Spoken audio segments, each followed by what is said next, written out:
kitchen. Oh, okay.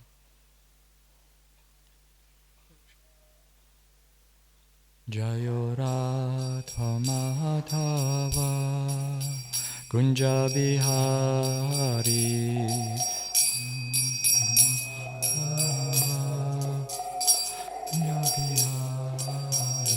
Jaya Gopi Jana Vallabha Girivaradhari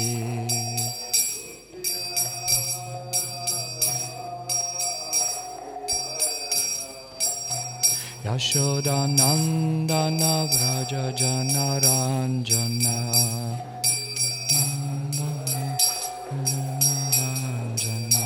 Yamuna Thira Vanachari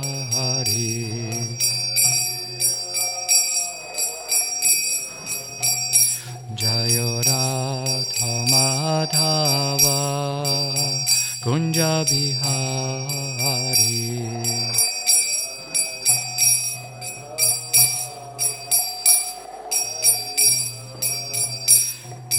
Gopi Jana Vallabha Girivaradhari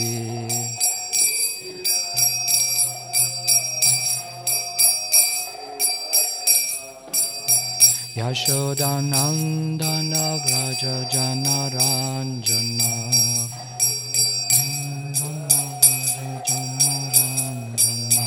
Yamuna Thira Vanachari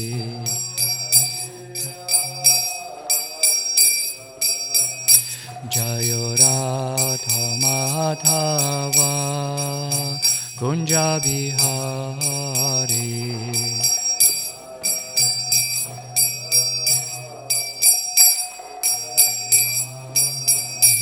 Jaya Gopi Jana Vallabha Girivaradhari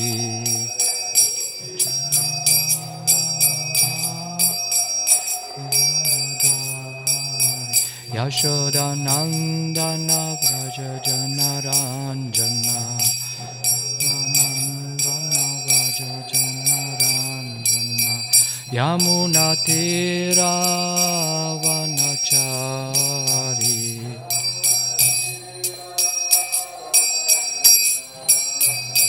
Hare Krishna Hare Krishna Krishna Krishna Hare Hare Hare Rama Hare Rama Rama Rama Hare Hare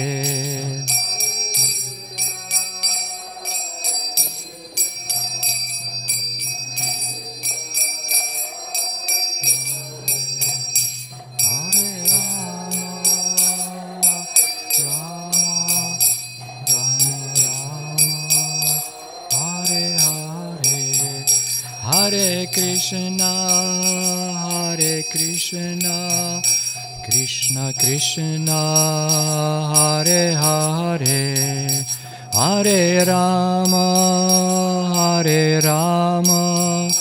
Rama Rama Hare Hare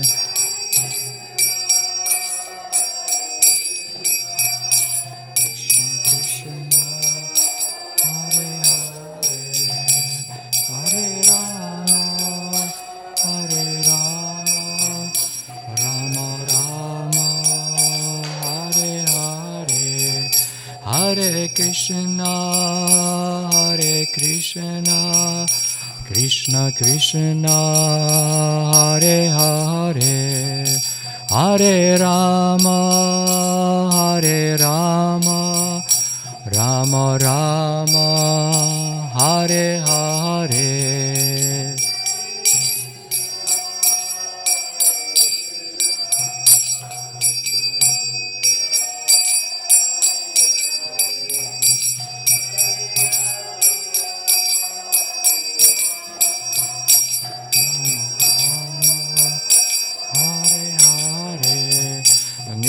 Gora Hari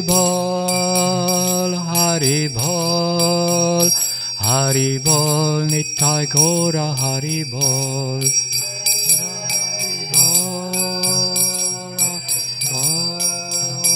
Haribol Nitai Gora Haribol Jaya Prabhupada Jaya Prabhupada Jaya Prabhupada Jaya Prabhupada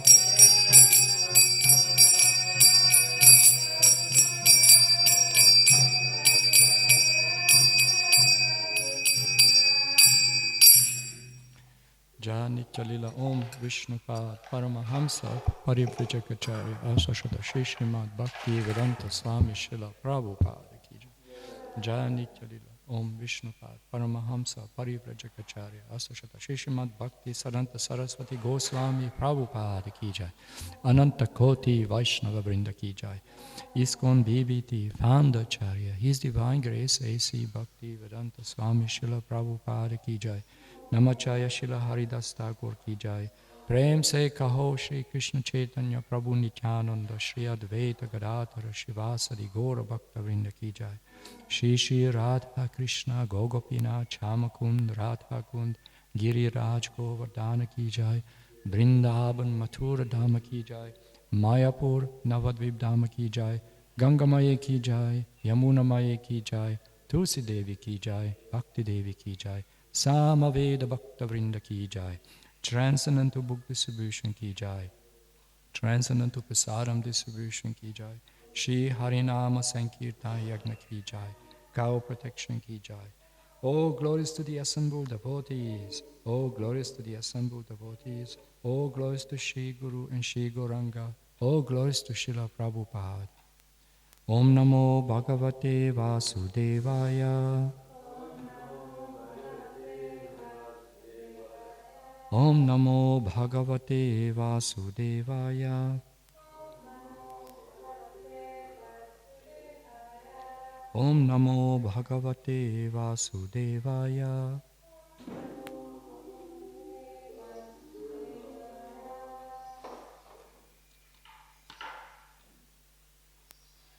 Reading from Srimad Bhagavatam, Canto 3, Chapter 18, Verse 13. Maitreya Uvacha Sodishikto Bhagavata Pralabdas Charu Sabrisham Ajaharo Panam Krodham Kridyamano Iradiva Maitreya Uvacha Sodit Kshipto Bhagavata Pralabdas Charu Sabrisham Ajaharol Panam Krodham Kidyamano Hiradiva Maitreya Uvacha Sodishipto Bhagavata Pralabdas Charu Sabrisham Ajaharo Panam Krodham Kridyamano Hiradiva.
Maitreya,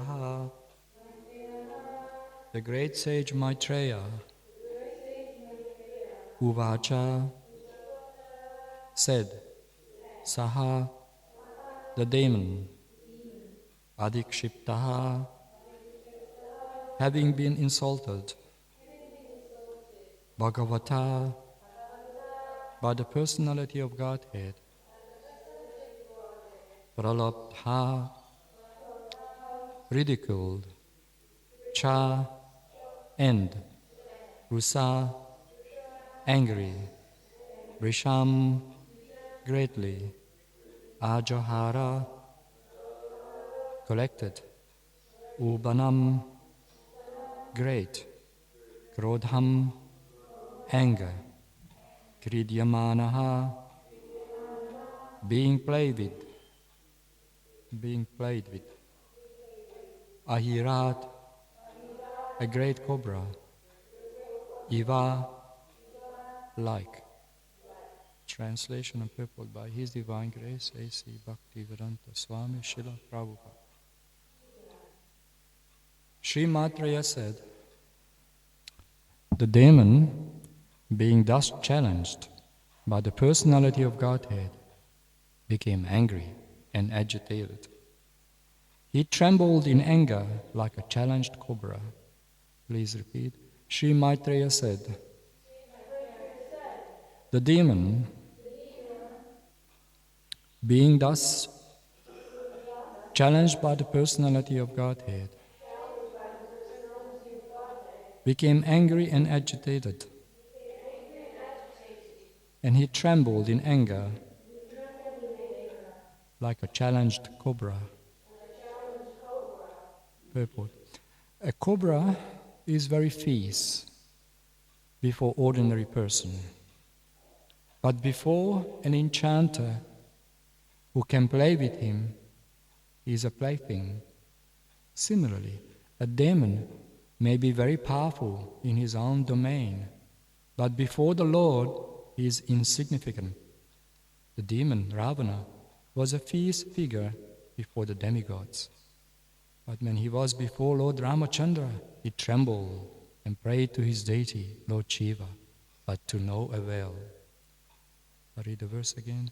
Sri Maitreya said, the demon, being thus challenged by the personality of Godhead, became angry and agitated, and he trembled in anger like a challenged cobra.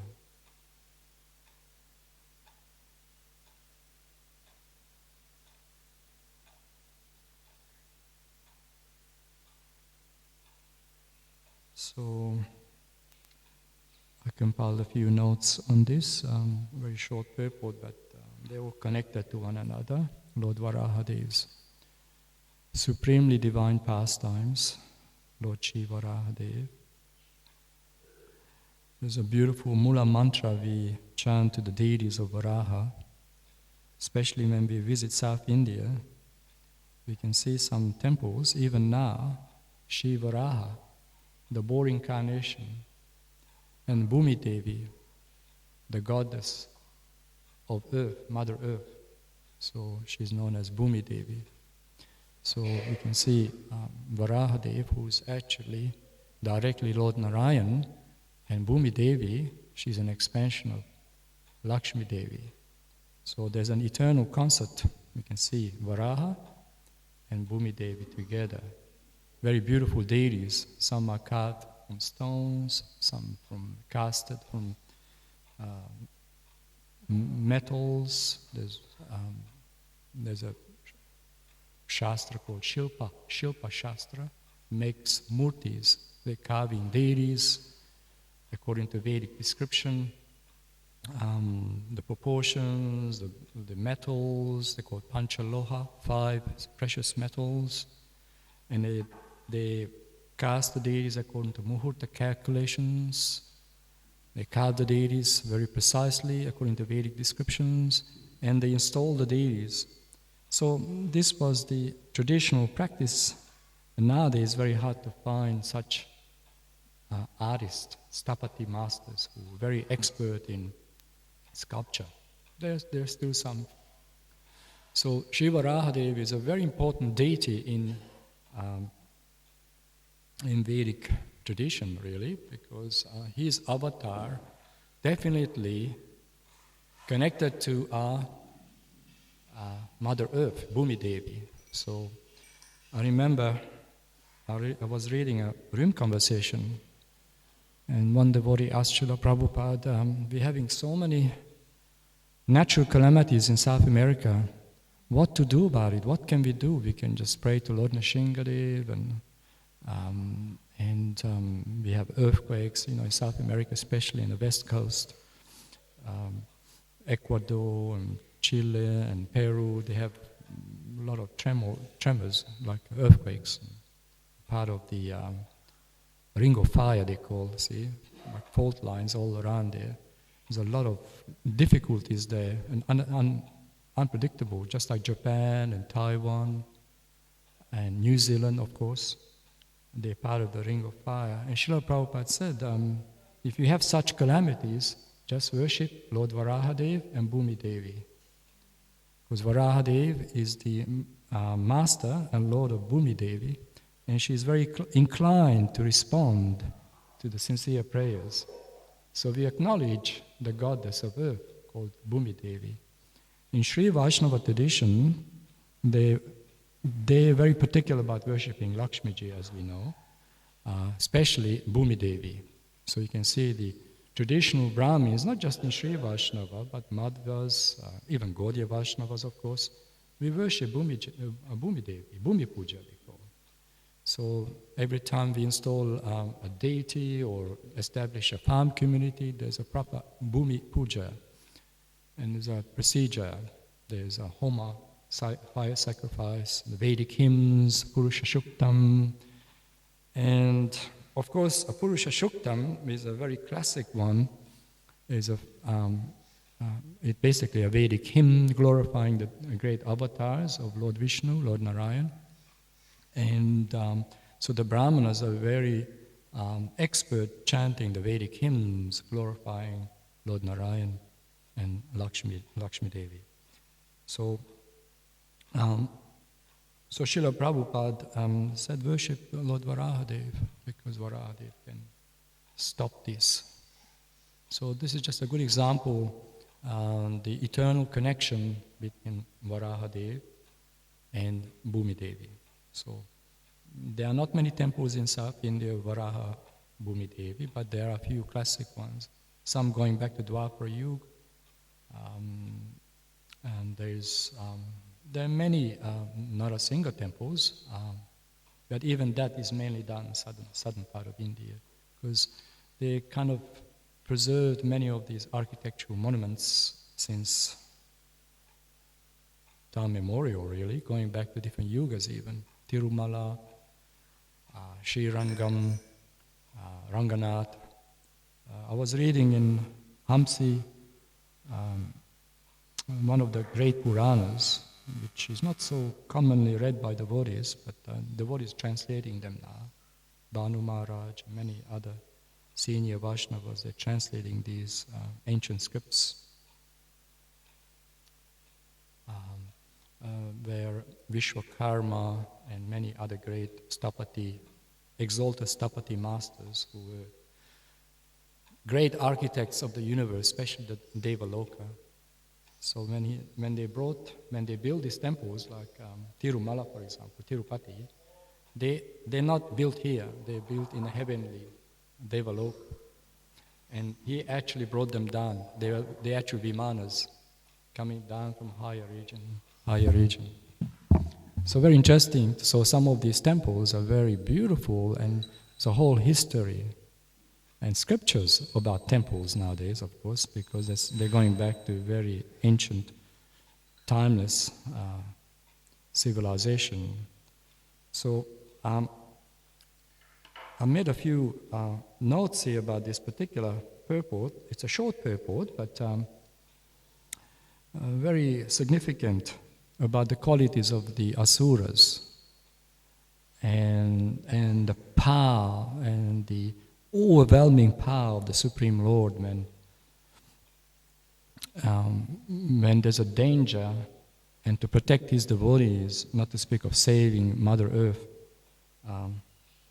So in Srimad Bhagavatam, so in this particular verse, as we read the previous verses, so there's a climax. So now the fight's going to become very ferocious, very fierce. So the demon is agitated, and of course Lord Varaha just created that momentum also that the demon can't back off now, although he was very fearful. And Srila Prabhupada also explains in some of the previous verses, purports, that demons, they're very proud of their prowess, their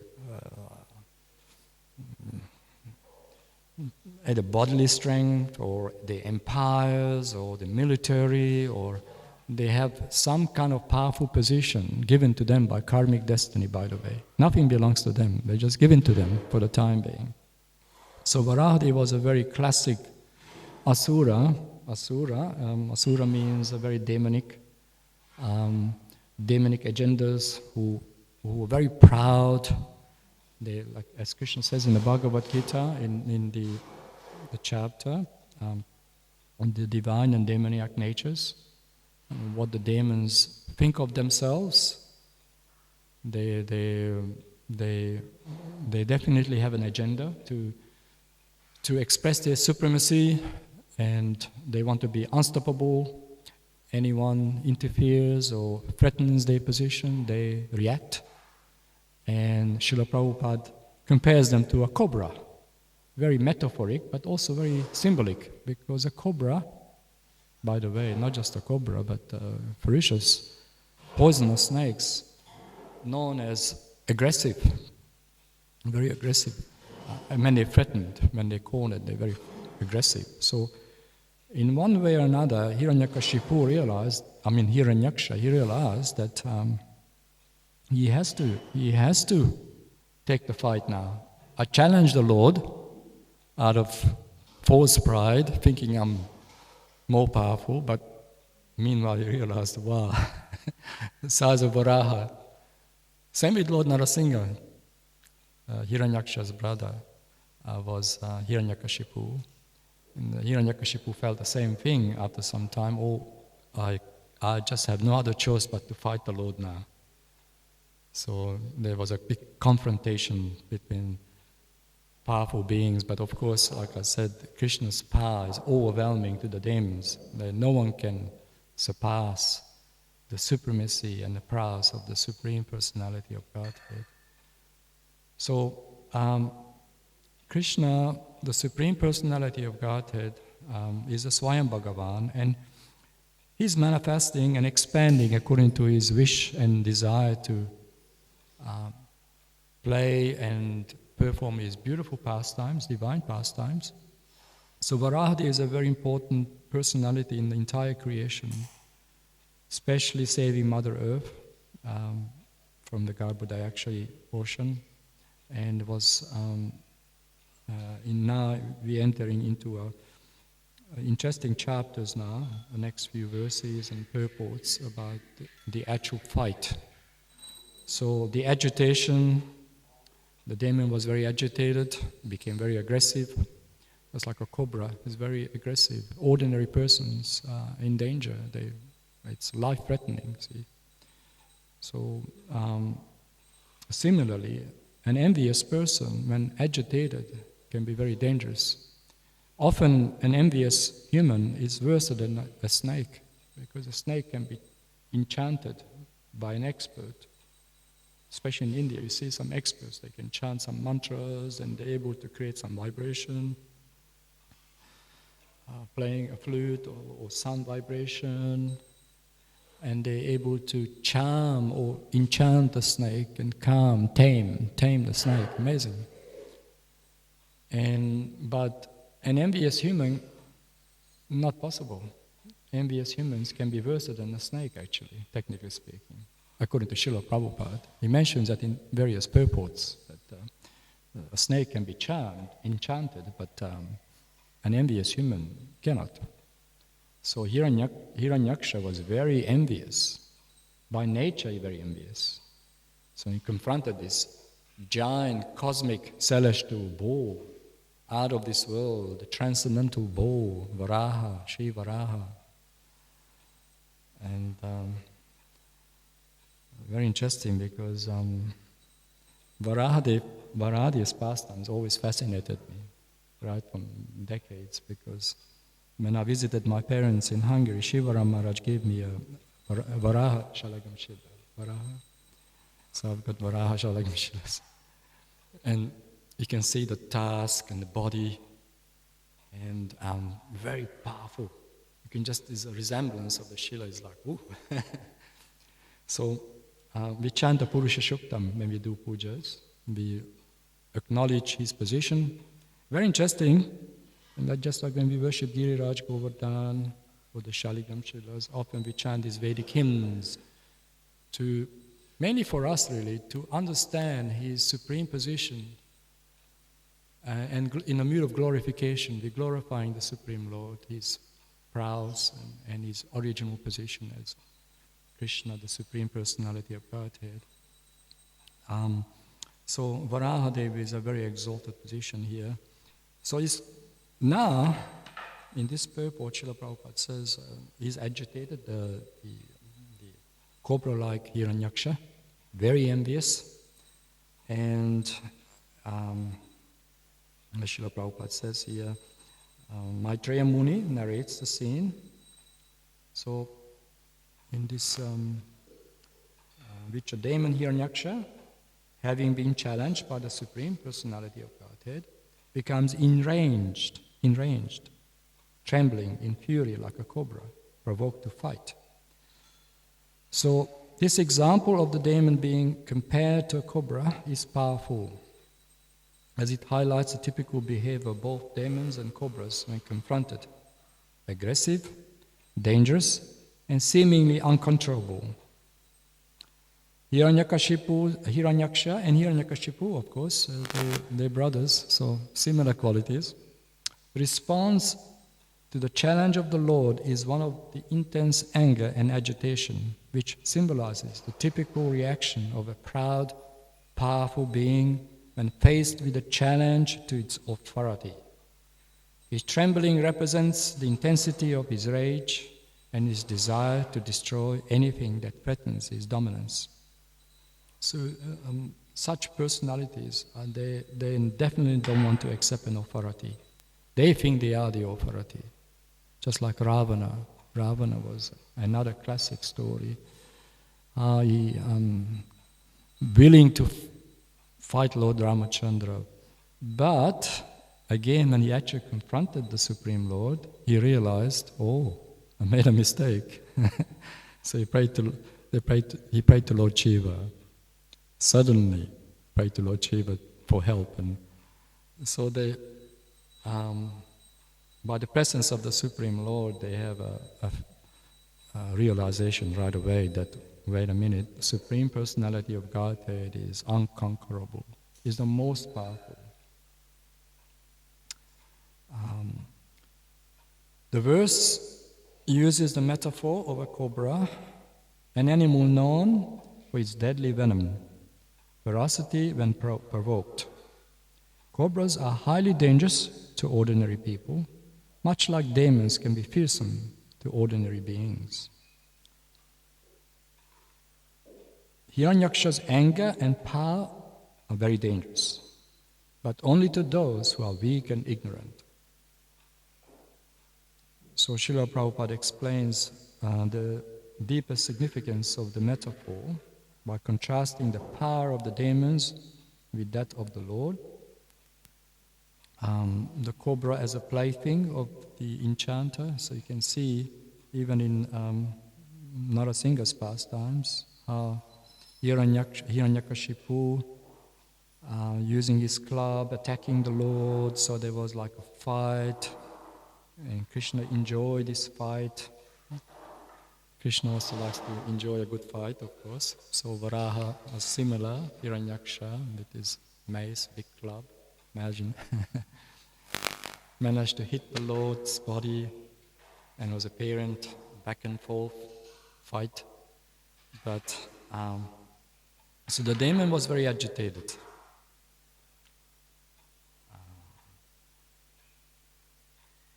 The demons like Hiranyaksha or Ravana are very powerful in their own realms, where they dominate and instill fear in others.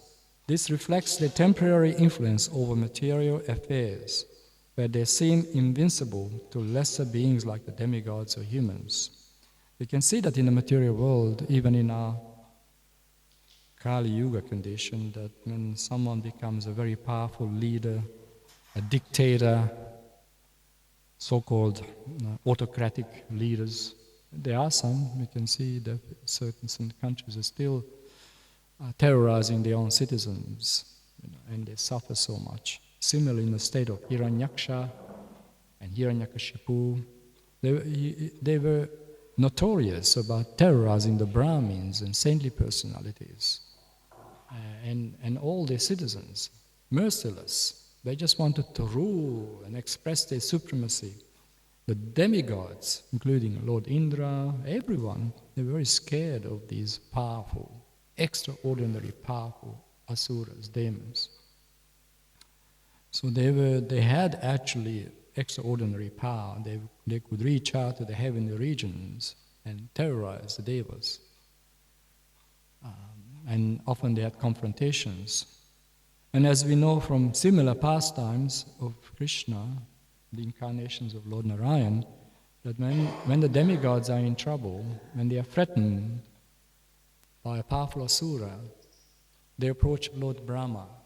Lord Brahma is the Mahapita, the father of this universe. And Lord Brahma, if he can solve the problem by his own prowess or intelligence, and then the demigods together fight the demons. But sometimes even that is not enough. So they invite, approach, and request the Supreme Personality of Godhead to descend and help the entire creation. Because when the demons become powerful, then means suffering, basically, suffering to everyone. They don't have much of a compassion. They are the ultimate psychopaths. They just want everything for themselves, and they enjoy others' suffering. These are very extreme examples of asuric qualities, of course. Fortunately, we don't have that such overpowering, overwhelming demons at this point in time, but there are many demons, but not as powerful.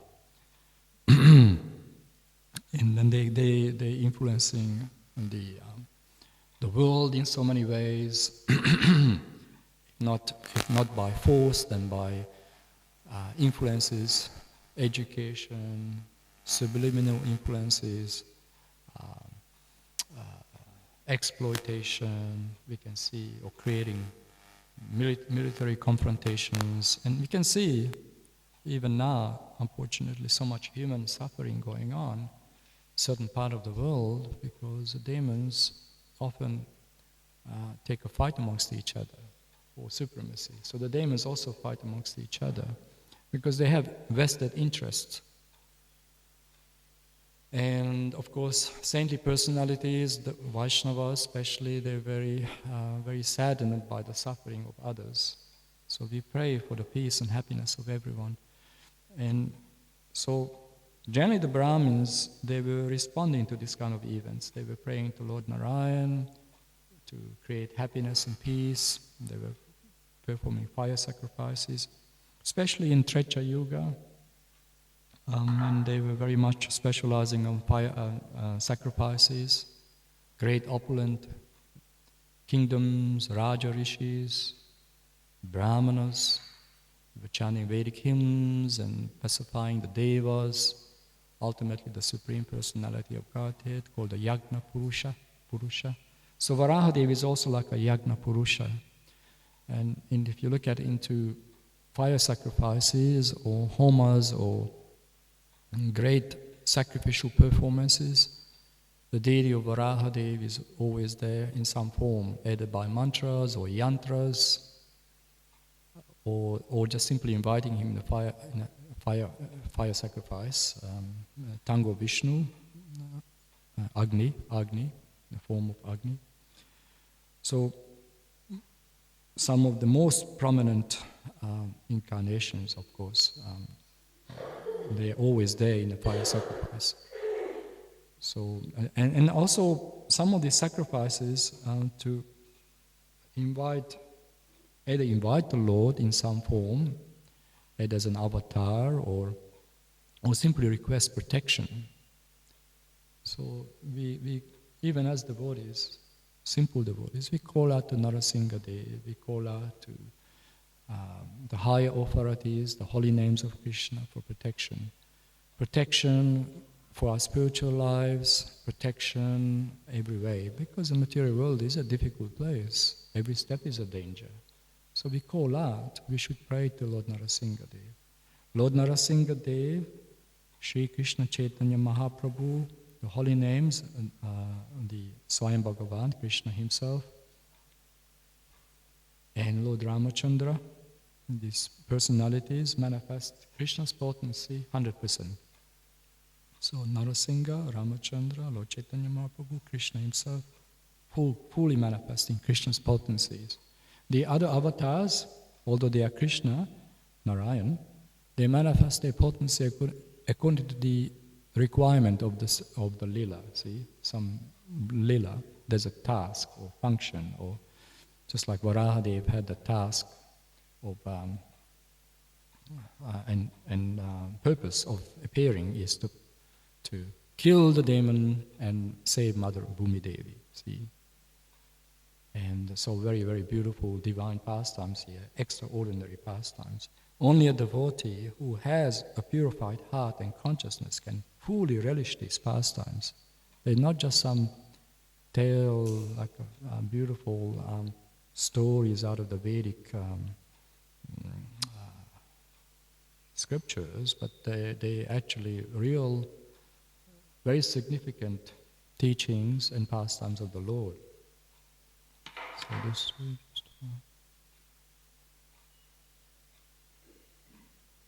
however, when such demons come face to face with the Supreme Personality of Godhead, they are rendered insignificant.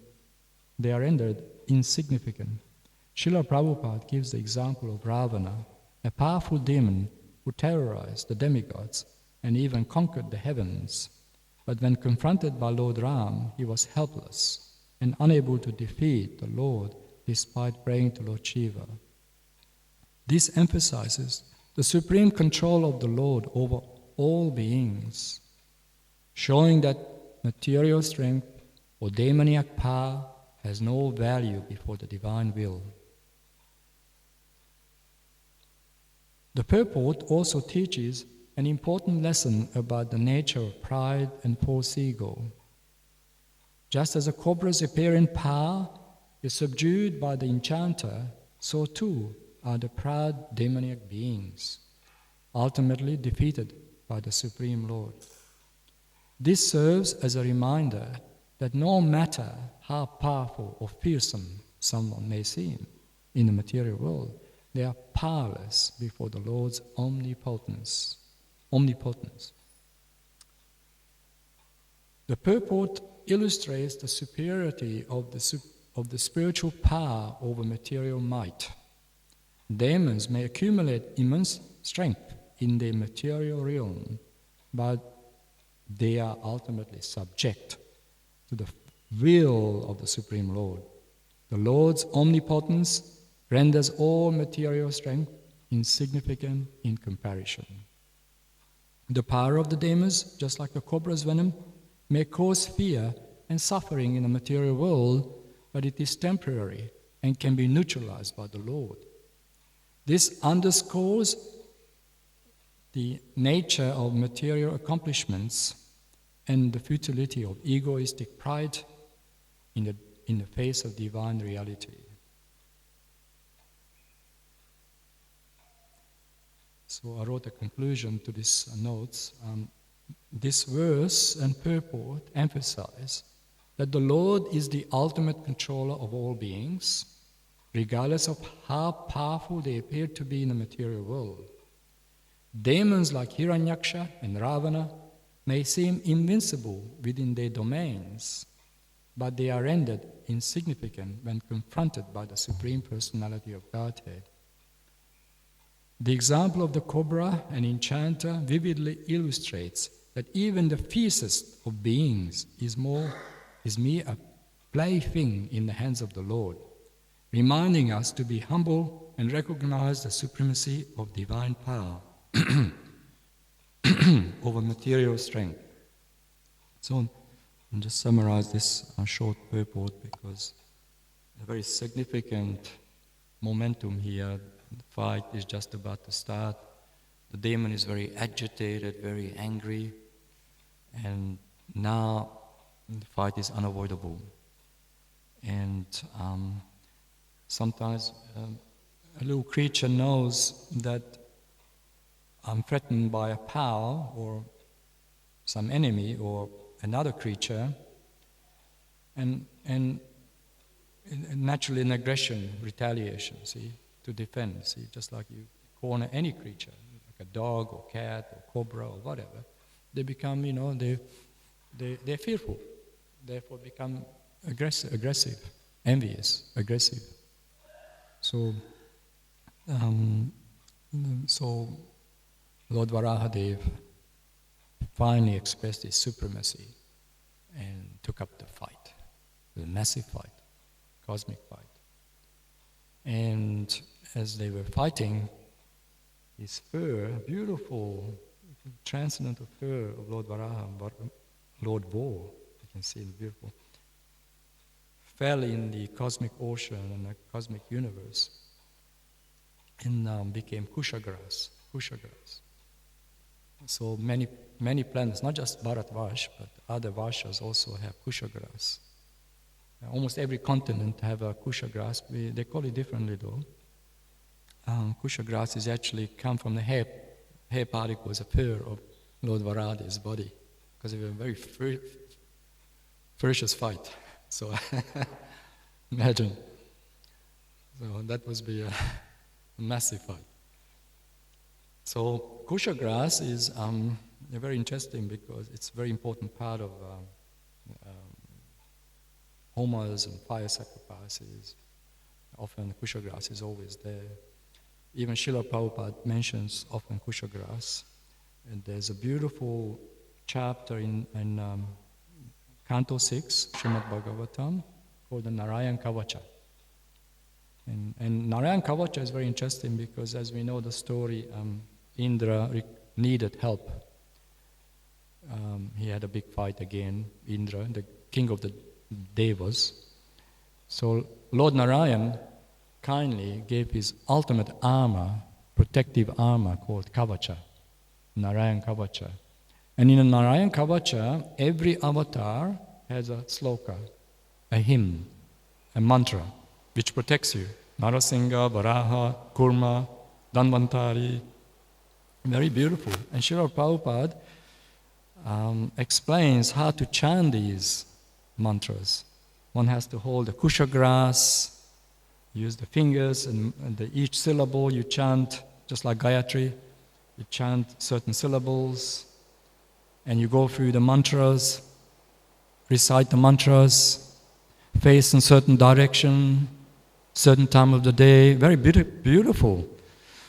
So there's beautiful verses on Varahadev also, and Narasingha, of course, protecting the devotee.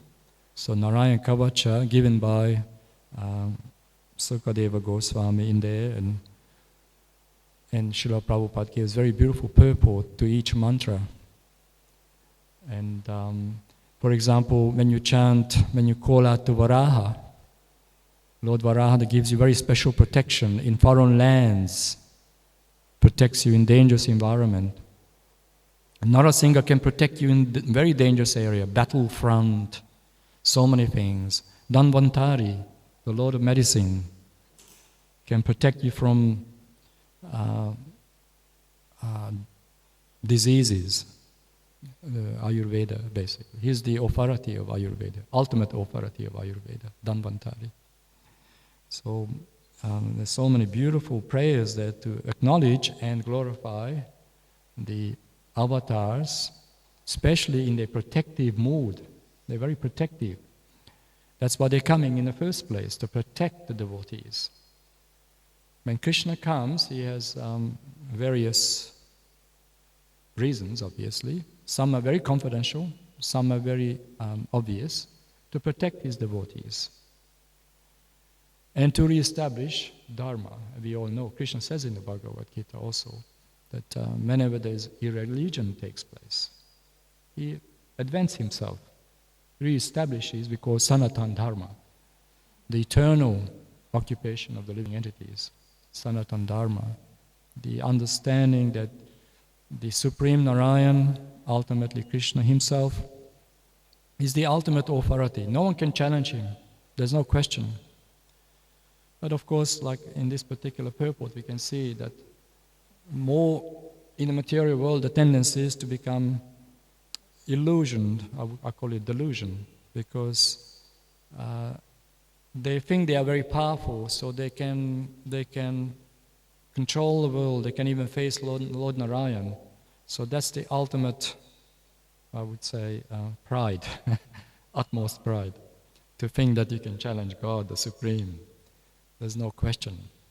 Therefore, as we read the chapter, it's also projecting, especially for devotees, that one should take the humble position and surrender unto the lotus feet of the Supreme Personality of Godhead. We cannot challenge him. We have to humbly submit to his supremacy. And so when we take shelter of him, of course, Krishna is giving us divine protection. So Lord Varaha is a very special personality, very, very merciful to the entire creation. And he comes time to time. He's not just comes once, twice. No, he comes in different kalpas. There's a particular schedule. So just like Krishna comes in the day of Brahma, the schedule. So sometimes he comes in different, he's known different names also. Sometimes his fur is silverish, sometimes a bit more reddish. So amazing, a slightly different context. The pastime, the theme of the pastime is still very similar, but very slightly different personalities. Same with Tulsi Devi, Srimati Vrinda Devi, Srimati Tulsi Devi Maharani. She appeared in different kalpas also, in different father, different mother.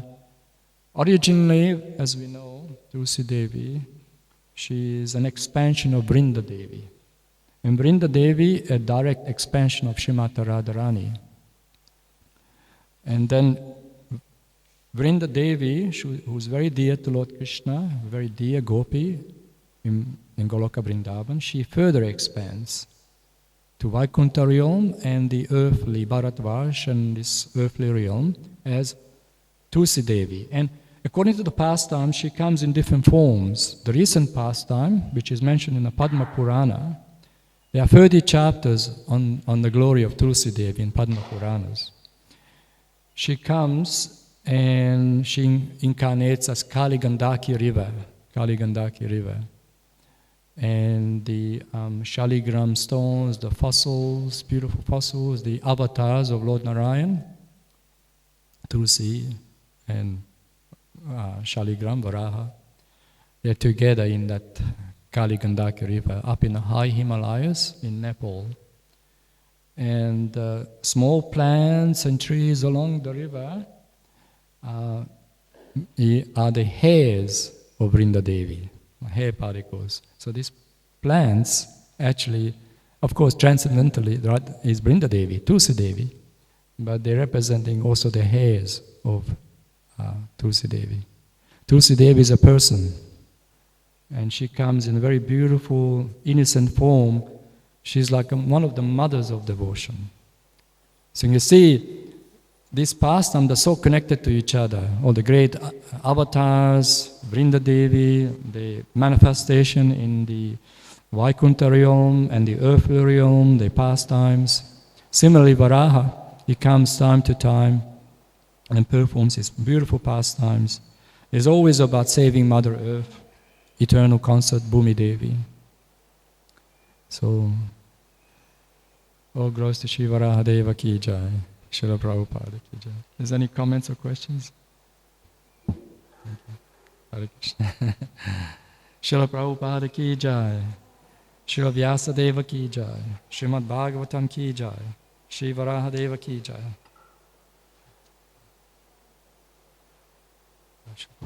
Hare Krishna.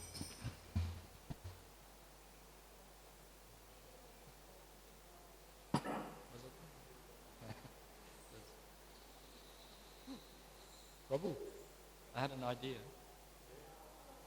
If tomorrow is like this,